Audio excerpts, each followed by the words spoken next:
नमस्कार,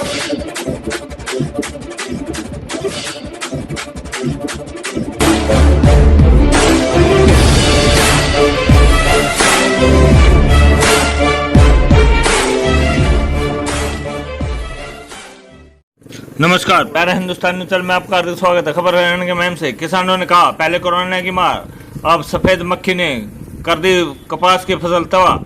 गांव भैनी चंद्रपाल में कपास की फसल में सफेद मक्खी के प्रकोप से किसान दुखी। कपास की फसल का मुआयना करने की प्रशासन से ग्रामीणों ने लगाई बार बार गुहार, लेकिन देरी की वजह से किसानों ने फसल ज़्यादा खराब होने के कारण ट्रैक्टरों से करवा दी बुआई। देरी से मुआयना करने आए नायब तहसीलदार किसानों को पड़े रोजी रोटी के लाले। सरकार जल्द कपास की फसलों का मुआयना कर दे मुआवजा। किसानों ने सरकार से की खराब फसल का 30,000 तक मुआवजा देने की मांग। मैं विधानसभा क्षेत्र के गांव भैनी चंद्रपाल में कपास की फसल में सफ़ेद मक्खी के प्रकोप से किसान दुखी हैं।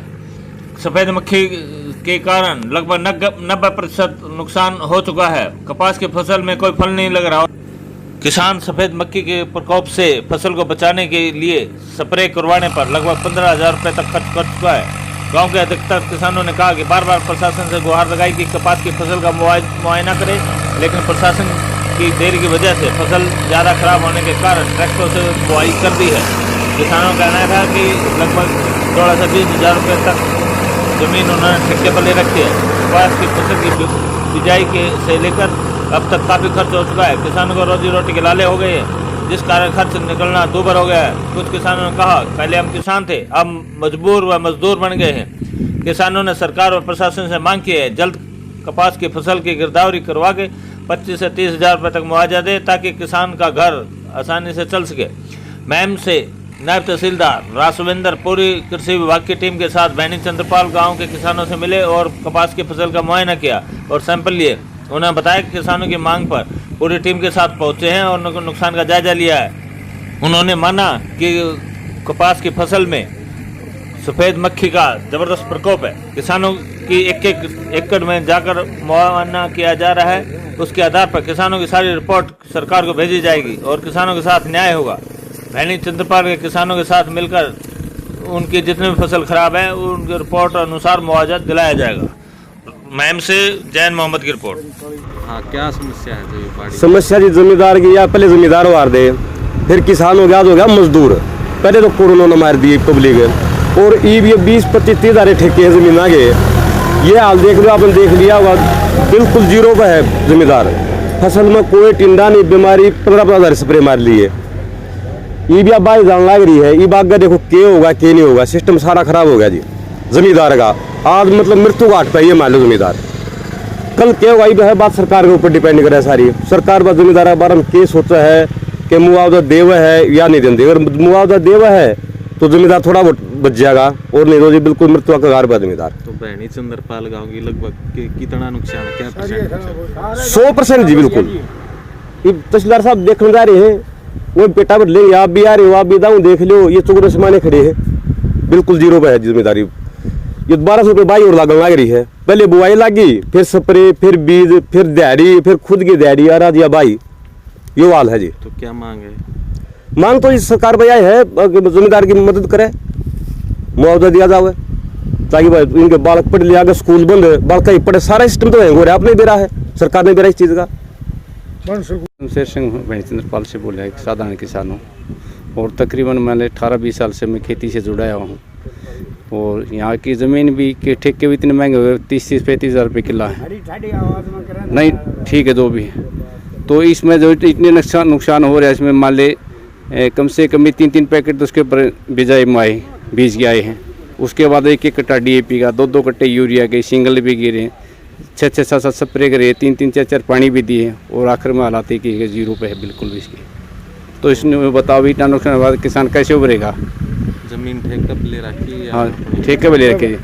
खुद का तो मैं 2.5 किलो जमींदार से 12 किलो ले रहे थे ठेके पे। तो ठेका का जो लिया वो पूरा हो गया? ना कहाँ पूरा हो गया, घर से और कर्जा शुरू हो रहा है। लोग 28 पीछे ले रखे थे, ठेका दिया इनका। तो सरकार से क्या मांग है? सरकार से कुछ दे दे, मैं 25-30 हज़ार रुपये मुआवजा दे तो भरपाई आगे बिजाई भी कर सका ना, तो वो बात है आत्महत्या के घर पर खड़ी है। तो आपके गांव के कुछ किसानों ने धरती को वाह भी दिया फसल। और क्या करे फिर, उसका खाली छोड़ के उसका मजबूरी है, आगे भेजाई के अगली वास्तव अगली को फसल हो जाता तो कोशिश तो यही है।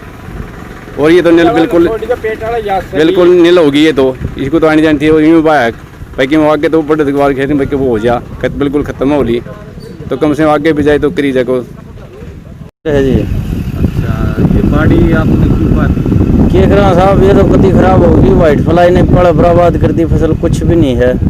हमने तो बात देख के सरकार से गुजारिश कर ली, भाई देखो कि मैं सोचो हमारा बारह भी बालक से हम भी बालक पढ़ाने हैं, उनको भी लिखाना है, कपड़े भी लेने, जूती भी हैं, गरीब आदमी इससे सारा हम और के नहीं ठेका पे ले रखी है जी।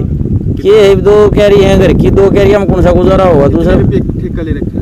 ये 16,000 रुपये किला जी। तो इसमें हम तो कति बर्बाद हो गए, अब की बार तो कुछ भी नहीं मानो, और साल तो भय का दिवस थोड़ा घना ऊपर नीचे हो जा रहा था, अब की बार तो कति पलायन हो गया। लगभग कितने एकड़ में यहाँ का गाँव में ये? हमारा 90% खत्म हो लिया जी पूरे गांव में। वो छिद्दी कैरी टोई हुई बच रही, उसमें भी आली, वो भी बढ़न लाग रही है कति। पर घर का खर्च कैसे चल रहा है? कैसे कि बस बेरा है ना जी, क्योंकर गुजारा हो और क्योंकर ना कोई खर्च का सिस्टम नहीं जुड़ रहा, इतनी बदहाली होगी किसान की। हमारा इसकी अब की बार वाइट फ्लाई ने कति बर्बाद कर दी। तो क्या मांग है प्रशासन से? क्या मांग? प्रशासन से यह है जी, हमारे को ये इनकी इंक्वायरी करके सच्चाई है जो वो ही कराया जा, हमारे को मुआवजा दिया जा, जो कर हम अपना रोजगार चला सका, क्योंकि अपना पेटिया पाल सका। आपने कितनी एकड़ जमीन बात है अब तक ये बाड़ी? मन 10-12 एकड़ बात है जी लग गया हूँ। मैं तो बाढ़ देख रहा था, कई नहीं बोले मैं कई दिन का लग रहा था, मैं बाऊ हूँ, कई बोले नहीं सरकार वो कोई प्रावधान देगी, इसकी इंक्वायरी करेंगे, आओगे तहसीलदार साहब आओगे या और कोई महकमा होगा, इसको देखेंगे, तो रुक जा भाई। गांव वाला ने कई ना मना कर दिया मेरे, मैं तो घने दिन पहले बान लाग रहा था, ये खाम बराबाद हो रही है, क्या फायदा है इसका खड़ी का। अगली फसल तो देख लें, वो पहले कही थी बुढ़िया ने भैया तो जाए ली, ये बगली का ध्यान हो गया, हम तो मर के पड़ जिनिए हाँ के करा बगली बजा बैठे। अब तो सरकार ने सोचा जी कि मैं सोचेगी कि ना सोचेगी, हमारा भी कि मैं हमारा गान देख के न बड़का का हम भी पेटियाँ पाला क्यों करे, जो भी खर्चा तो इतना हो लिया कोड़ नहीं, इसमें कुछ भी साहब के मैं दावा ला दिया हमने बात यह। गाँव में तो कितना % नुकसान है और क्या बीमारी है? भाई देखो, जिस प्रकार से सफ़ेद मक्खी का प्रकोप है तो नुकसान तो है ही बाड़ी में, और उसका हम मुआयना कर रहे हैं और एक किले के अंदर जाके हम पूरी टीम के साथ सर्वे कर रहे हैं, और जितना भी ये नुकसान उसकी भरपाई की जाएगी और प्रशासन उसके लिए पूरा लिख के देगा सरकार को, और किसानों के साथ न्याय होगा और कोई अन्याय नहीं किया जाएगा इसमें। इसलिए हमारी पूरी टीम सर्वे कर रही है अभी, और एक खेत में किले के अंदर जाके और जितना भी नुकसान है उसकी हम रिपोर्ट बना के और फिर उसके बाद पूरा का पूरा मुआवजा दिया जाएगा, जितने किसान हकदार हैं, अन्याय नहीं होगा किसानों के साथ। तो कब तक हो जाएगा ये? जल्दी से जल्दी किया जाएगा, आज रिपोर्ट बना के भेज दी जाएगी, और जितना भी है मुआवजा जितना भी बनता है किसान भाइयों का सबका दिया जाएगा, किसी के साथ कोई धोखाधड़ी नहीं होगी। और जिन किसानों ने अपनी बाड़ी फसल ट्रैक्टर के सबाद दी है तो उसको भी हमने रिपोर्ट में मेंशन करना है, और वो भी हमने मौके देख लिए हैं, उनकी फ़ोटो ले ली है हमने, और उसको भी हम आगे से आगे कार्रवाई के लिए हम रिपोर्ट को भेज देंगे तैयार करके। तो किसी का जो है नुकसान हुआ है जिस भी किसान भाई का, सबके साथ पूरा का पूरा न्याय किया जाएगा उसके लिए। Thank you.